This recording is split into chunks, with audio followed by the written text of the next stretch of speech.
the inaugural Tour de France Femmes avec Zwift this year, and it genuinely does give me goosebumps. We're going to talk about that in great detail with our last two guests of the day today. I'm so excited to get them up here in a minute. But first, I would be delighted to welcome onto the stage Rouleur journalist Rachel Jary to have a little bit of analysis before we get started. Give her a hand. Where are we going, these two? I said about the spectacular images there, and they were just undeniable, weren't they? From your point of view, at the magazine, at Rouleur, what did this summer do to the mag? Well, I think for a long time now, women's cycling, the momentum has been building, and it all came to a head, I think, with the Tour this year. And since then, I think a lot of people got more eyes on women's racing, and that's what we needed. We needed people to see it, and once people saw it, they realised it's amazing, it's great to watch, and people have stuck with it and are still following the racing now, and we've seen that reflected in the traffic numbers on our website. The women's content has been bigger than ever. We've had amazing features in the magazine on some of the stars of women's cycling, so it's been great. I think people are now really engaging with women's cycling, and it's going to keep going and be bigger and better next year, I think, as well. I agree, and I think that's the thing we can all agree on. It's snowballing, it's momentum, and it's only going to go up from here. Now, of course, we'll get our guests up here in a minute. Final talk of the day, and I'm very excited to chat to them more. But from your perspective, again, as a writer, as a journalist, why these two? Why are they such important figures for the sport? Starting with Kasia. I think Kasia has been at the top of the Women's World Tour for so many years now, and she's known to be really aggressive, really punchy, really exciting the way she races, and that kind of makes her a real fan favourite. She's had some really big wins. She's won Amstel Gold, but she's also really versatile, which makes her really interesting. She can win those Ardennes Classic style races, but she can also climb with the best at the Tour de France. So she's a really exciting rider, and also just somebody who's been able to see how much the women's peloton has developed and changed. So she's a great spokesperson for the sport and a really interesting, person to talk to for her perspective on how things have changed over the years. Yeah, and in a moment we'll be treated to that conversation. And how about Demi?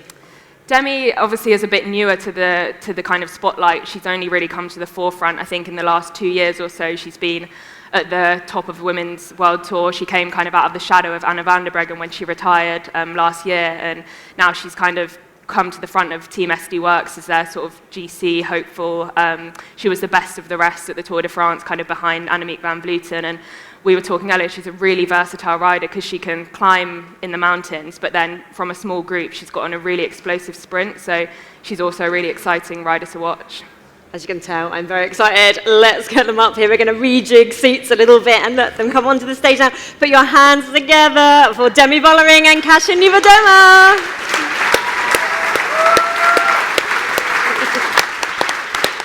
Hello, welcome. Come and take a seat. Kasia, it is great to see you again. I feel like every time I see you, we're in the environment where it's a live flash interview. You've literally just come off the finish line. You're exhausted. I'm putting the microphone in your face. It's actually very nice to sit down, have a relaxed chat here at Rouleur. How's your time been in London so far? Actually, it's been great so far. Together with my partner that you might have seen, yeah, for sure you saw just a couple of minutes ago, Taylor, we went shopping, we went to get a good food. So, yeah, definitely living the best life in London. How was your interview yesterday with Matt Stevens? It was an interesting turn for anyone that wasn't here last night. Yeah, it was really nice. I wish we had more time, because I was feeling that we were getting into a good flow, yet we ran out of the time. So, yeah, maybe next year. It's very nice to have these chats, to get to know you a little bit better. Demi, great to see you as well. How's off-season treating you? Yeah, very good. I just came back from a holiday, like today, so it was really nice. Italy was very good for us, and we eat every night. We had a dinner, yeah, I think after this weekend I go back on the bike, and hopefully it's not too bad. No, I've got to pick up on that element, because I think as journalists, we always talk about this off-season, and I think there's a perception that it's like a few months, just pizzas, beers, like it's really chill, and you don't really... But actually, it's quite a condensed period of time to be off the bike, isn't it? Yeah, I feel like we always get to this point where we all are looking until the season is over. We all want to have this off season, and all of a sudden, like from such a high intensity and traveling a lot and just like doing so much with different people, you kind of go to doing nothing. It's kind of weird at the times. I feel like you always have to rechannel, rebalance, or find something that kind of like satisfy you during the day. So, but yeah, definitely just like spending lots of time with your friends and doing things that normally you wouldn't, like allowing yourself to drink and have a fast food or whatever is a normal thing, or something that we still do even though we're like 29, 30, you know? And is it just about finding what works for you and what re-energizes you to get back onto the next season? Yeah, definitely. I feel like I always like to kind of go to another extreme just so I find the motivation to get back on the bike, and I feel like I really want to resume my training and not that I have to. So I feel like doing the things that normally I don't do during the season definitely help me to kind of get the freshness for the next season. And I think you were mentioning to me earlier, weren't you, that actually, as much as we think it's a really nice time off, you're really gunning to get back on the bike at the end of it. Yeah, definitely, because it's something that we do every day for such a long period of time. So, of course, your body and your mind creates this routine that just like allows you to feel good. You feel like at the end of the day, if you completed your training or if you did something for yourself, you feel like, okay, I can just like move on. During the off season, sometimes it's difficult to find the thing that really satisfies you 100%. So that can be challenging sometimes. And Demi, how about you? How's the off season treated you? What have you been up to? I've been having a little look on your lovely Instagram pics. First we had the wedding from Elena, my teammate in Italy. So that was very nice to start the off season with, and we stayed on holiday in Italy. But I mean, it's always in the beginning a bit strange to not sit on the bike for a few days, and then in the beginning you feel a bit like I want to go on my bike again. And I feel like a bit of nervous also, because you feel like I want to keep my form also a bit, but you really need the off season also. So like after a week, I come to my rest, I think, and then I do some other things. So I like to run and hike. So then I do things like that. But it's also really good for the head to don't be in training peaks like every day and see what's my schedule today. Just go with the flow and feel like, today I feel good, I just go a little run or I do nothing. So that's also really nice to do that for a period. And is it time completely off the bike, or are you still turning the legs? No, now I had really like 2 weeks like no bike. So normally on holidays I also did sometimes renting a mountain bike or something. But this was the first time that I did 2 weeks not anything on the bike. So felt strange, but I'm really motivated again to sit on the bike next week. So. Oh, I can imagine. Do you find yourself with so much social media looking like, oh, what's this person doing? Are they like on the turbo completely off, or do you just ride your own race in life? I think I used to do that for sure. I used to kind of compare my lifestyle to somebody else's, but not anymore. I feel like, the older you get, the more experienced you are. So. For sure, I kind of cut it off. But do you think season by season, as you have got older, has your approach to racing, to the season, has your mindset changed? Definitely. I feel like it changed over the last 2 years, because those are the seasons that I didn't win anything. I was like on the podium, but was never able to cross the finish line first. And I feel like the more I wait, the more kind of impatient I am to actually resume the another season so I can get what I want. I feel like it just comes from being impatient. Yeah. And I think it's interesting. I think you speak so modestly. I mean, we see you on podium after podium, and we are celebrating your successes.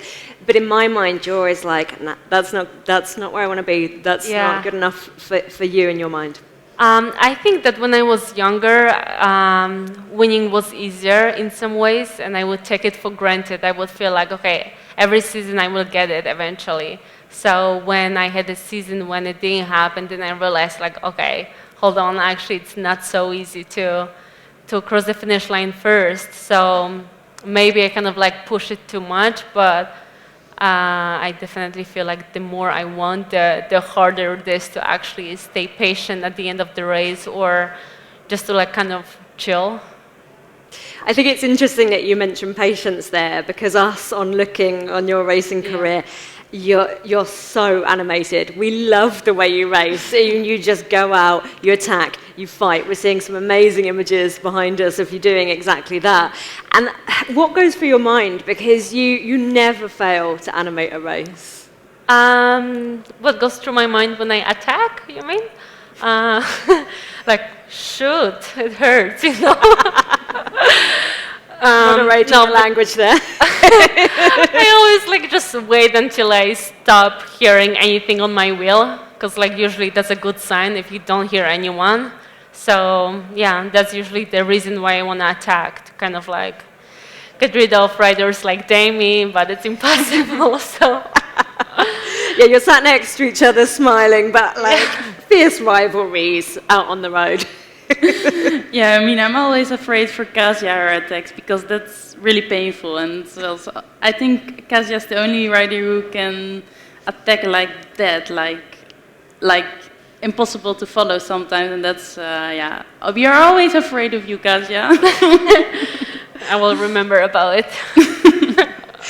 And Rachel, again from your journalistic point of view, I think, going back to what Kasia was saying a moment ago, we're so much more aware of the psychology, I think, these days. And you interview so many different riders.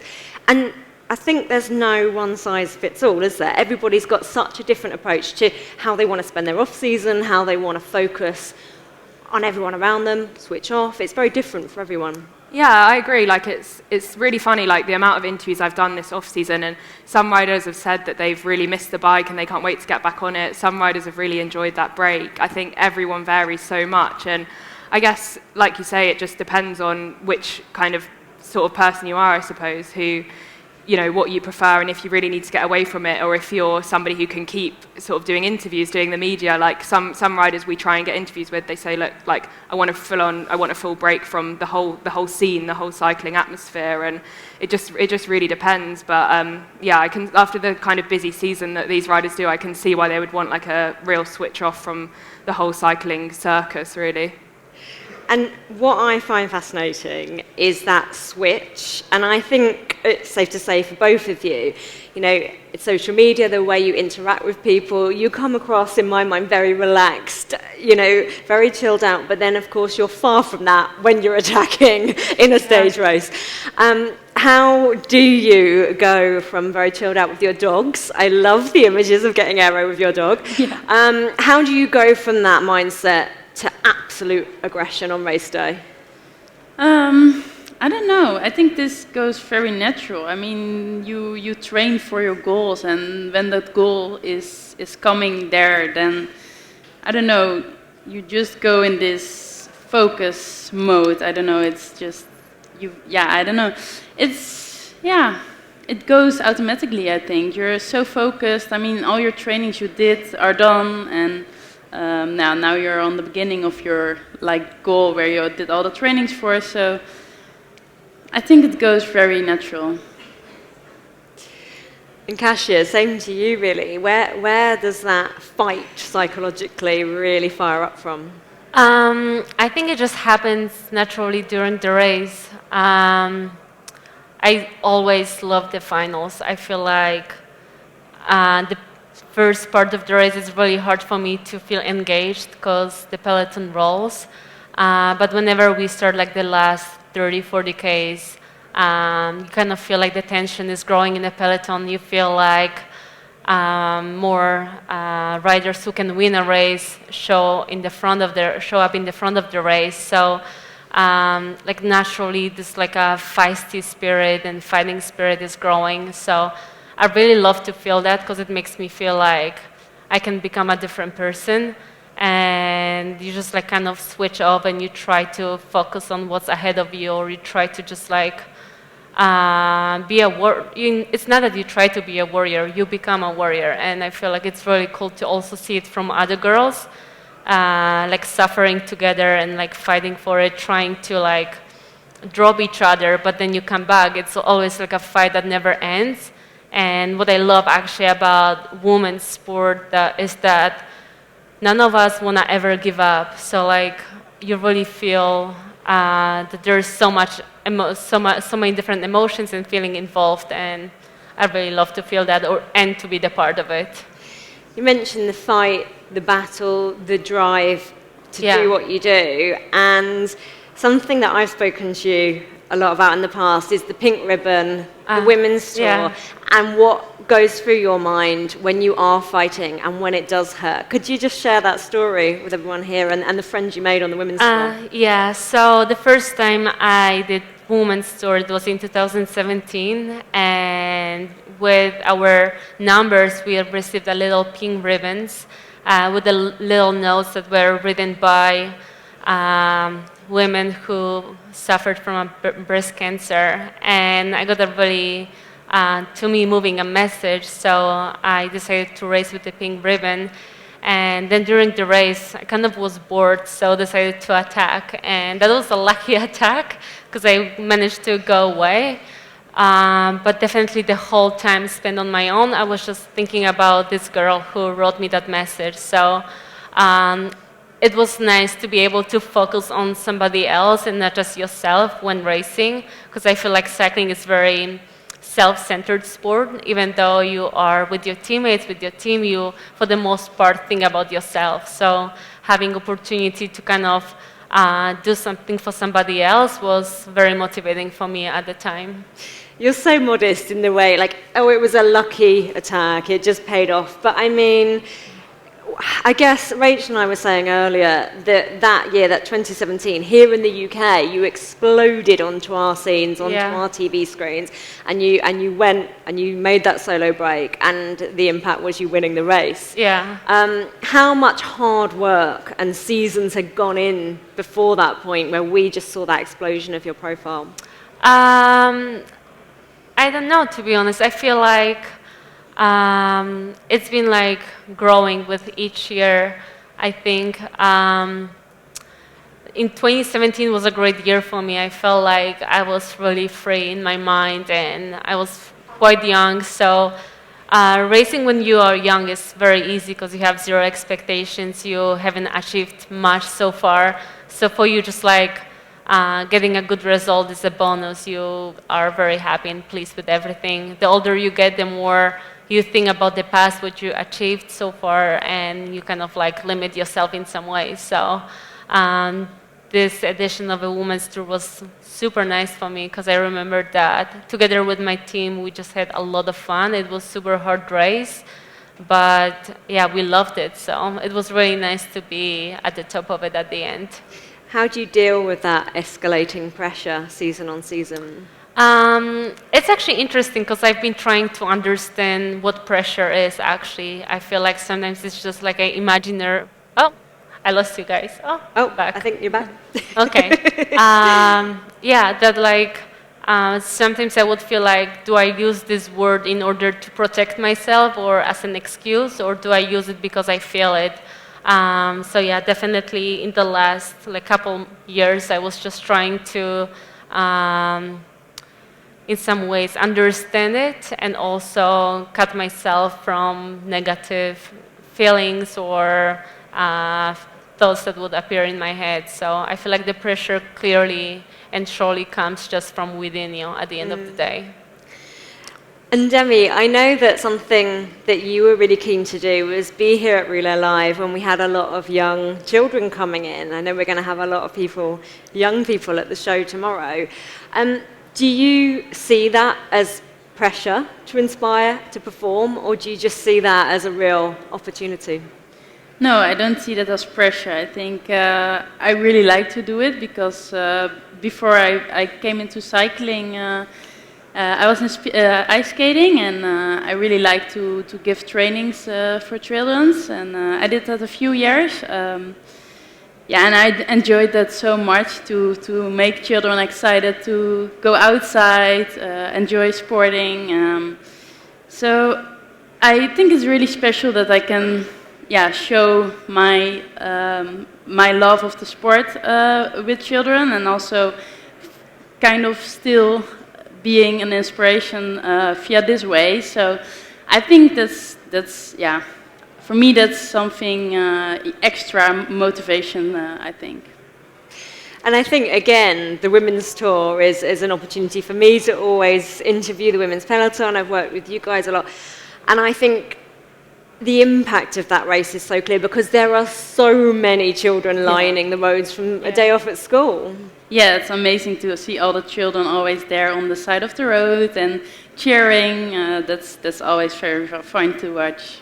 And on that note, again, on your lovely Instagram profile, I saw a picture that you shared, and I don't know how young you are in this image, but you're a very small toddler on your bike.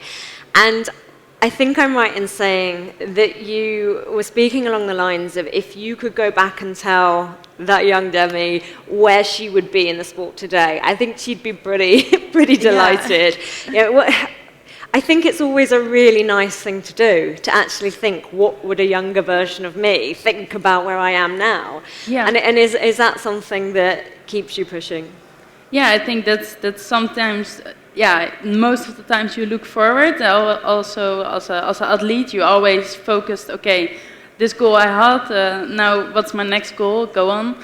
And sometimes it's important to look back from where you come from, and not too much, of course, but sometimes it's good to realize, as a young kid, I had dreams, and that I can now, make the dreams come true. That's really special, of course. It's really special, and I do think, especially in cycling, with the way the season is, it's always, what's the next goal? Okay, so I podium, but what's next? What's next? And I think it is important to actually go, do you know what? My career to date has been pretty good. Yeah. I mean, if you don't look back so much, then you're always hurrying, and also sometimes you need to be a bit in the moment, like, life goes so fast, so sometimes you need to take a bit of time, look back, and then move on. And when you did get into the sport young, how much influence was there from the place in the world that you grew up? Because, of course, the Dutch... We talk about the Dutch dominance every year here at Rouleur, but it's undeniable. Do you think the culture of cycling is the reason people get to the top of the sport, or is that a different beast? Yeah, I think, cycling is a big thing in Holland, and it's so normal to go on the bike to school. So I think automatically as a kid you learn to ice skate and to bike. So when my parents asked me what sport you want to do, I had no doubts. I wanted to ride a bike, and also I had a cousin and a nephew who did it, and I always looked at them as my big brother and big sister because I'm the oldest in the family. So I was always like, what do they do? I also want to do that, and they did cycling. So I also really wanted to do that, and actually because of them I really started cycling, I think, and I always was a very active kid, so I always really was doing all kind of things, and mostly outside because I really like to be outside. So bike riding was something that I always really enjoyed because it's outside and active. So I think it's more that way that I came into cycling, and I didn't really watch like cycling. I mean, the women's cycling was not so much on TV then, of course sometimes in the newspapers, but that was not my biggest, how do you say, inspirational. It was more like I saw it because of my family, I think, and I really enjoyed it to be outside. So. You're still a very young rider in your career, but how much have you seen that change already in the years that you've spent in the peloton in terms of the women's peloton growing? Yeah, I mean, I think I came into cycling at the perfect moment, everything started to change very fast. So, I mean, it was 2019 that I came into pro cycling, and it was like, from that year, it was really moving very fast. So I remember that I think it was 2020, and then I thought I want to see how Anna won Liège. So I tried to find it on YouTube, and I realized there was no footage at all from her win, and that was really crazy to think that her special win there's nothing from it to find. So then I realized, okay, it's crazy how fast this goes. So I think I came into cycling on the perfect moment. I mean, it only went up very fast, so it's cool to see that. And Kasia, how much have you seen the dynamic of racing change since your first year as a pro? As Demi said, she entered in a perfect moment, and I think like 2019 was the year of change. My first pro contract was in 2014, so I remember racing back then, and we still had a lot of fun, but definitely we didn't have as many races as we do have now, and the level of racing was also way lower. I would say there was just one very dominant team, and that's it. In the last couple of years, you definitely see that there are a lot of attention coming from different sponsors and different men's teams that they want to actually invest their time into development of women's cycling. So, especially the last 2 years were like very interesting also for us to see and experience from within, because there's been a lot of happening and changing. There has, and Rachel, you and I mean, you're a lot younger than me, but you and I actually did cross paths racing our local track league in London at Herne Hill, which we spoke a lot about the legacy of that track last night. But I think I'm right in saying we were pretty much like 1, 2, 3 for every single result, because we were racing in with the men, and we were the only females to turn up on the day. Of course, you were a lot quicker than me. I think I took second and everything purely by turning up. But it's changed beyond recognition at every level of the sport, hasn't it? Yeah, definitely. And I think having the Tour this year is one of the main reasons for that. Like, I remember when I was growing up, I think I had a poster of Bradley Wiggins on my wall in yellow, and I think about if I'd have had like Van Vleuten on my wall in yellow, what a difference that would have made to me believing, what was possible for me as a woman in sport. And I think, having the Tour this year is going to inspire so many young girls to actually get on their bikes. And when I was there on the ground, it was amazing to see like all the kids and their families walking up the mountains to watch the racing go by. And it was just like, all these people are here to watch women's sport, and it was a really like amazing moment for everyone, I think. And like you say, it's just going to keep getting bigger and bigger, and I think to grow the sport, that's what we need, just more and more people seeing what's possible and what can be done. And something again that came up time and time again last night in our chats was that we want to get to the point where we are talking about cycling at these events. We're not always singling out where is women's cycling compared to men's cycling. We just want to celebrate cycling, right? And it is going in that direction. And that is a lovely little segue onto the Tour de France Femmes avec Zwift. Now, for me, from my side of the fence, seeing the team presentation for the inaugural Tour de France, we finally had this race. But the prestige of seeing you walking across the stage, having that treatment, that spotlight, for me, that's what's been missing for so long in the sport. Yeah. Did you feel that in Paris when it was launched? Yeah, definitely. I feel like before the race, a lot of people would tell me that Tour de France is a special race. No one could explain why. So I was really curious to like get things going and get the race started. And just in Paris, everyone could feel that the vibe coming from audience and sponsors and journalists was completely different. Everyone wanted to celebrate with us let's say even the new beginning of women's cycling. So yeah, that was definitely nice. Still cannot explain why this race is so special, but I feel like there's just so much interest and support coming from the fan. Maybe they get amazing broadcast and they get to see actually how do we race, so they understand us better. But yeah, definitely it was a great experience. And something that frustrated me a lot in the past was I'd worked and commentated on races like the Giro Rosa or Crea, Yeah. and I would say to people, these races actually exist. We're just perhaps not seeing them. Do you feel that this year everything's been elevated? People are perhaps saying that they've watched much more women's cycling. Yeah, definitely. Speaking actually about Giro, I remember as a 20-year-old when I just started riding, I wanted to follow Giro on the TV, and it was impossible only at 1 a.m. on an Italian channel. So definitely seeing how women's sport is presented and broadcasted now, it makes a difference, because I feel like in order for us to grow, we need to be visible. And I do believe that women's cycling is super inspiring and also interesting to watch. So the more people can watch us, I feel like the more interactions we have with each other.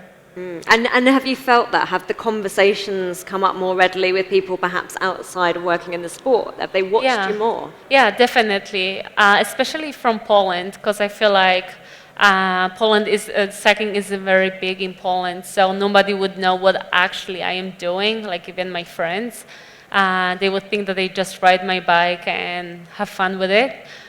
So once they were able to watch me, and they actually understood that this is a sport that women do as well. So with that said, also was nice to hear some feedbacks from different families that would encourage their daughters to take up cycling. Yeah, it makes me a bit emotional. It's absolutely incredible to finally have it back on the calendar and you guys. And Demi, for you, I'm aware, obviously, you have come into the sport much later in that respect. It's not been years and years and years that you've craved for the Tour de France, but it presumably still is a pretty big moment to have that on the calendar.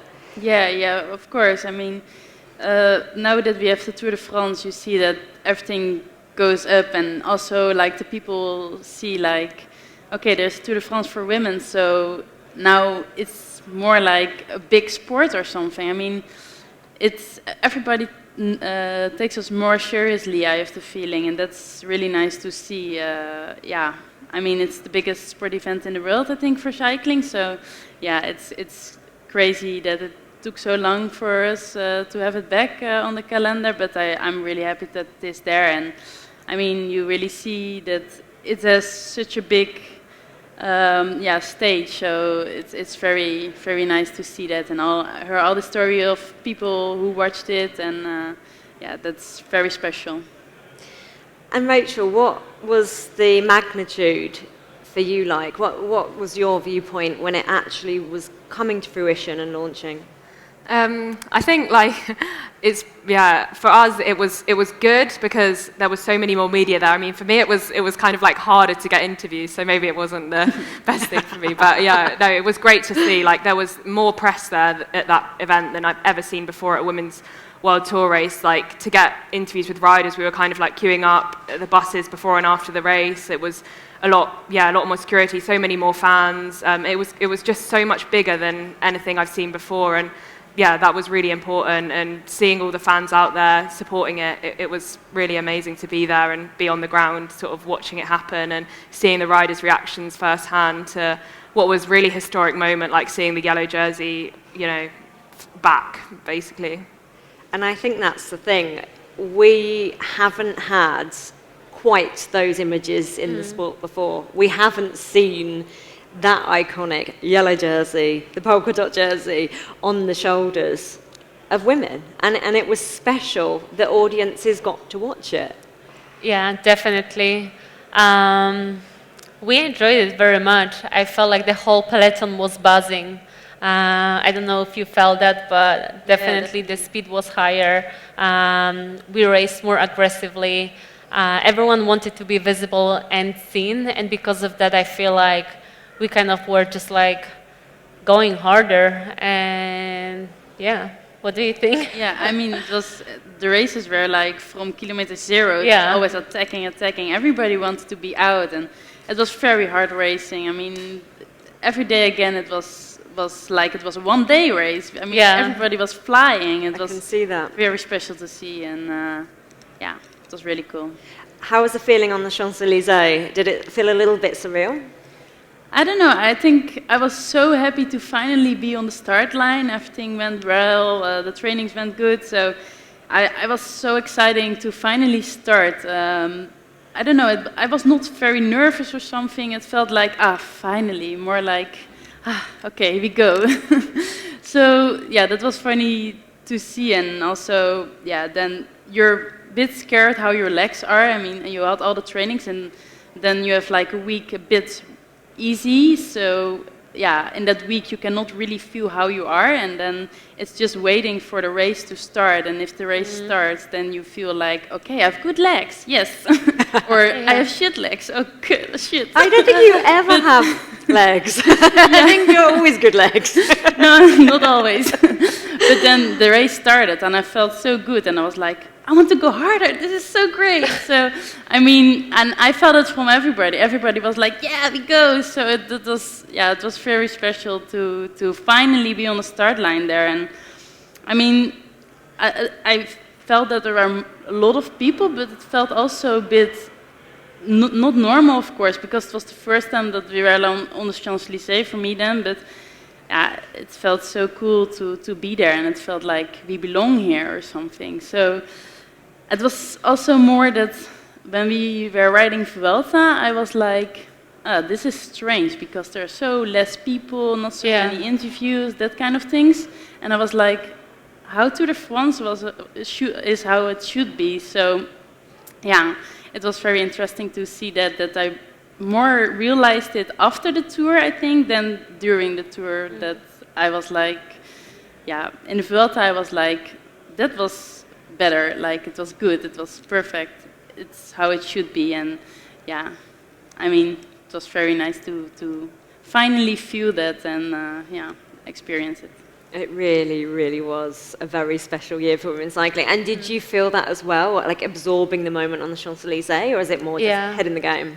Yeah, I would completely agree with what Demi said. And actually, I felt similar after the race, like racing Plouay or Vuelta. I felt like something was off. Yeah, it was so small, and I felt like we built up a great hype around women's cycling, and all of a sudden it was kind of dead again. So it felt like we would have to wait for another Tour de France in order to get big again. So, but I do believe that other races will want to match up Tour de France and what they're doing. So hopefully in a couple of years it's going to be all the same. Yeah, that would be awesome, of course. Yeah. And it has to snowball. That set the benchmark in that respect, and it just has to keep going in that direction. Right? And I'm always interested to know, how do you view the press, the media, when I'm making you talk to me, when you've just come through a very wet, awful condition stage, and I'm like, right, let's chat now. But do you in the moment think, this is a stress, or is it just promoting the sport? How do you view the big media circus that comes with something like the Tour? It depends, I would say, because there are times where you feel happy to talk to journalists, because you promote your team, your sponsors, you promote your name. There are times where I wish I was asked different questions, because I feel like sometimes, like during the tour, we would have a lot of journalists, and you would answer exactly the same question like 5 to 10 times. And then, but of course, it's like hard to ask about anything else other than like how's the race, how's preparation. So sometimes I just like think, how can we make it more interesting or different? That's a really interesting perspective. And how about you, Demi? Do you enjoy that process of speaking to the press? Yeah, I mean, some days more than other days. I mean, if you had a very shit day and you did something strange in the race, or it's not how you planned it, then it's not nice to talk to the press, I think. But yeah, if you had good legs and good result and team was great, then it's very nice to talk with the press, of course. And I also, what I said, it's a great stage to inspire others also. So it's important that it's there.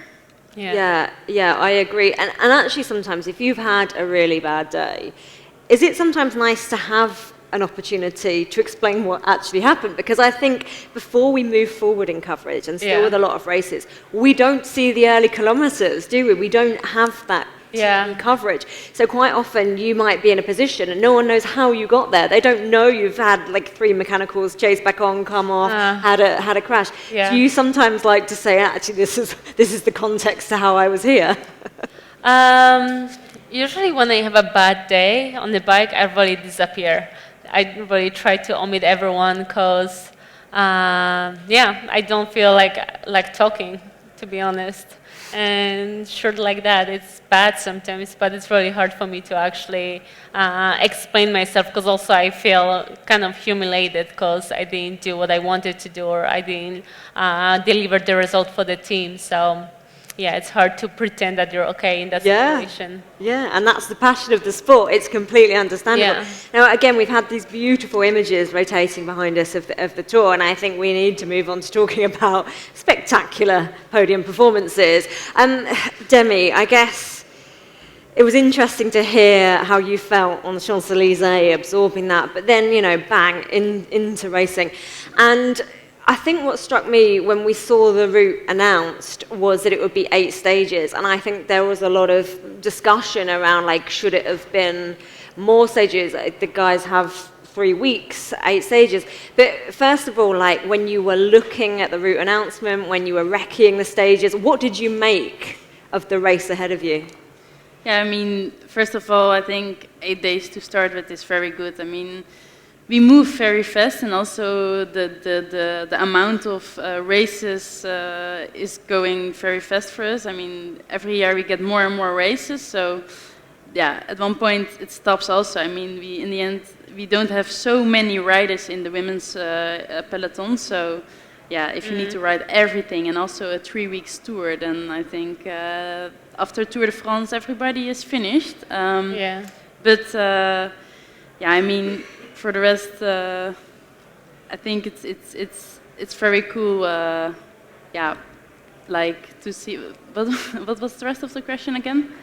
What did you make of when you heard the route announcement? Like, did you look like which stages suit me, the length of it? Like, what were your impressions? I was very excited last year. I mean, I rode there in 2019 or 2020. I think 2020 when it was COVID year. Because we live in Switzerland and very close to the border to France, and yeah, then one day it was very nice weather, and I said to my boyfriend, so we go somewhere else for training, and he said, yeah, we can do in French, and then you do the Grand Ballon, and you finish on Planche de Belleville, and I said, okay, I do it. So he put me out of the van on the bottom of the Grand Ballon, and it did this whole route, and I finished on the top of the Planche de Belleville, and yeah, I mean, when I was riding those climbs, I saw all the names and I realized how special the climbs were. And I was already a bit in my fantasy, like, oh, how should it be for us to ride a climb like this? And yeah, I mean, we didn't have a race there. And then, like, 2 years later, we were racing there. So that was very special for me. And also when they announced the climbs, I was very happy because I did them already before, and yeah, I knew that they were very spectacular, and yeah, I was super excited. We're seeing the Super Planche de Belleville just behind us now, and there you are, Demi. I mean, well, can you talk us through the emotion there? I think we can actually just see the gradient as you cross the line and you turn to be caught there. Because I think, obviously, when it's full gas, when you're going for that finish line, we're watching on TV, we can't always grasp just how steep the gradients are until you take your foot off the gas and you're literally caught by, a team member. Can you just sum up for us just what that climb is like?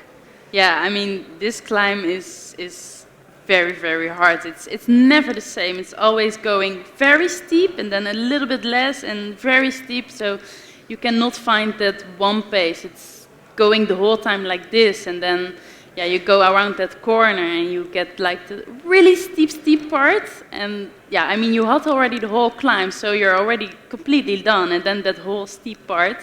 And then after that, you still have the gravel to do. So I mean, it's a really hard climb. And you also need to think and realize, how do I do this climb? Because if you go full gas from the bottom, you cannot make it the steep part before the gravel already, and then you have the gravel still. So, yeah, you really need to to plan it a bit, how you will race on the whole climb. And yeah, I mean, once you're on the gravel, you really need to sit still and really push your pedals on a good like push and pull, because if you push too hard or pull too hard, then you will slip on the gravel. So it's really, you need to have also the technique, I think. So it's not only going full gas on that climb.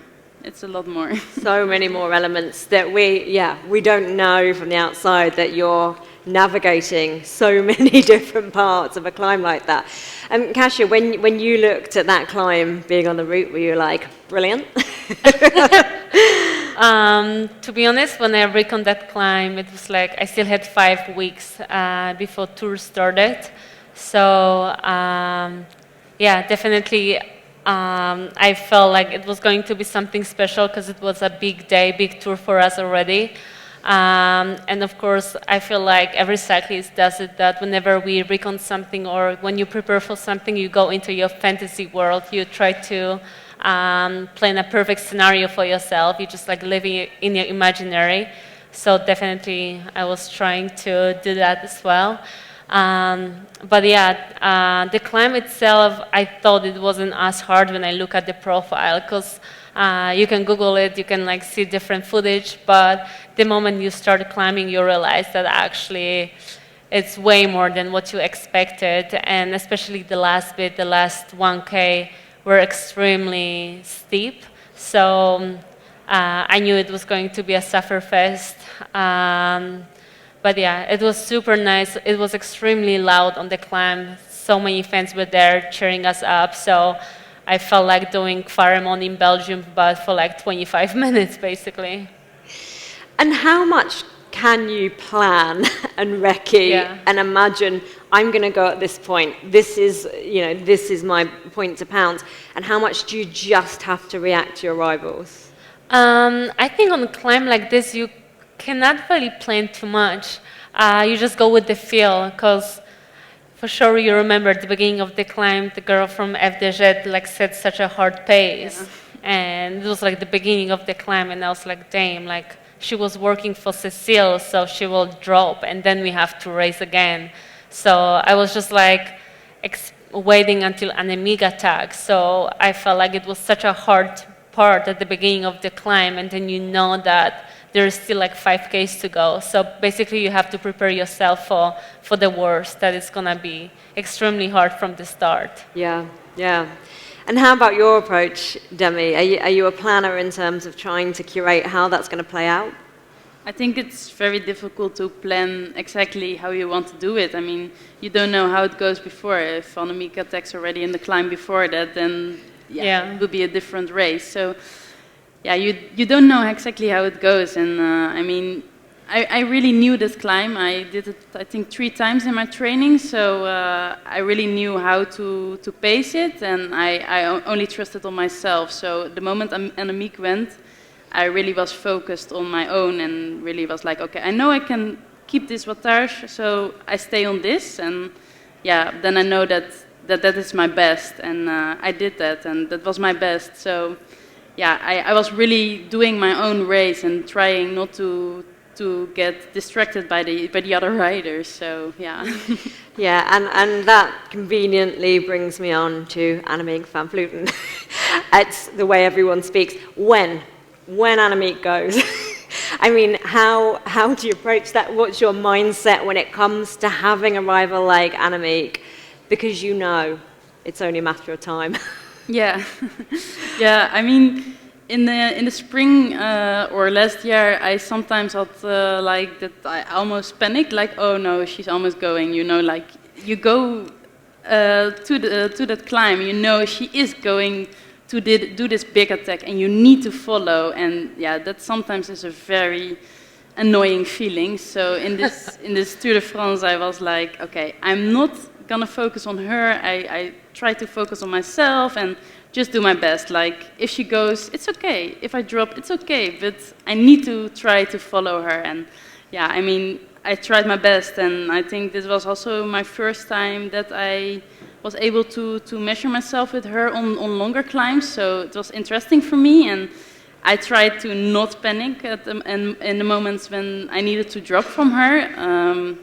yeah, and I mean, stage 7 was very interesting for me because I was I was not so nervous, but I knew it would be difficult, and yeah, the moment I needed to drop from her, I had no panic at all. So I think my mental preparation was good because there was no panic, and I was very relaxed, and I was like, okay, just go in my own pace, and maybe I come back to her, maybe not, but I was really focused on myself again.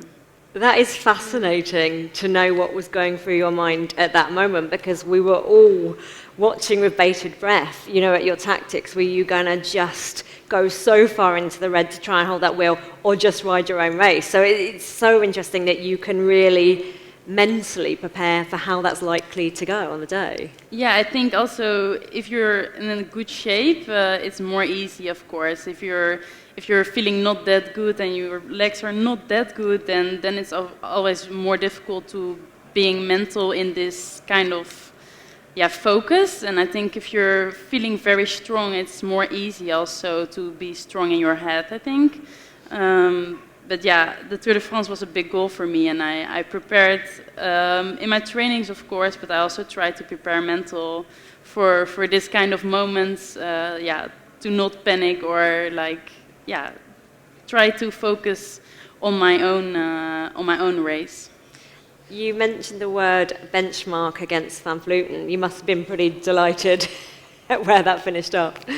Sorry? You must have been happy if you were looking for a benchmark against Annemiek, but also the whole of the peloton. I mean, you must have been delighted with your performances. Yeah, I was very happy how everything went, and of course, I wanted more. I wanted to beat her, of course, and to stay longer with her. But for now, this was the best I could do, and I mean, I'm still young. This was my 4th year in pro cycling, and I mean, she's already have a lot of years in pro cycling. So I think also this comes by years, and I think I cannot be not happy with my performance in the Tour de France, and I think it was amazing first Tour de France for me.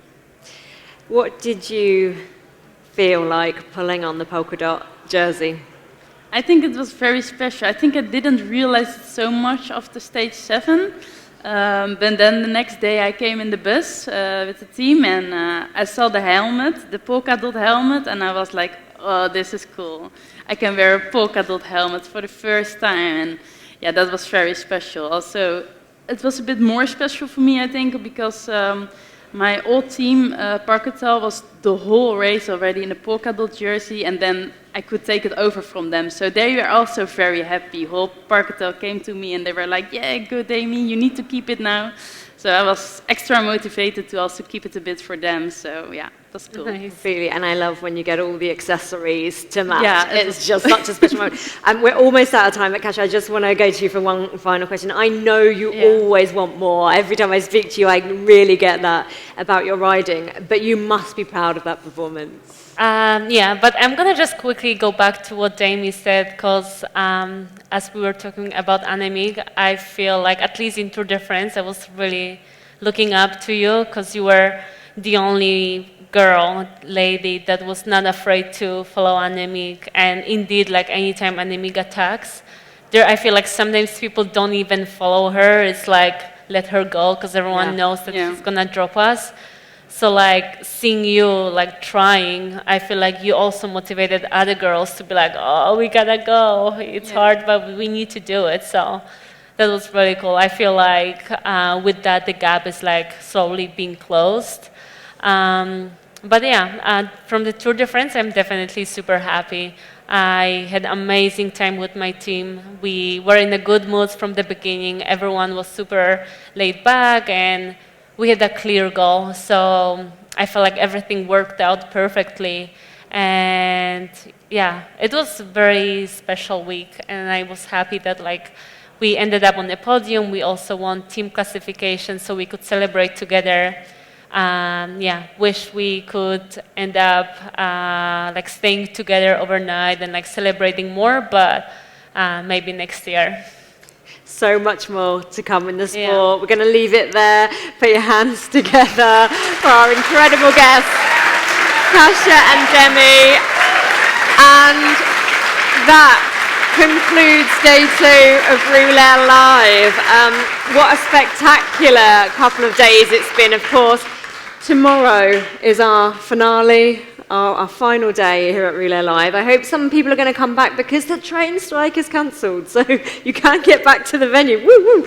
Yeah, so it would be great to see people back tomorrow. We've got plenty more guests. Demi's going to be joining me back up on stage tomorrow. And I just want to mention before you go as well that we have a lovely discount exclusively for everyone here today. If you want to subscribe to Rouleur magazine and haven't already, it's less than half price if you subscribe today. There's QR codes everywhere, so go and check that out on your way out of the venue. Thank you so much. It's been a spectacular day.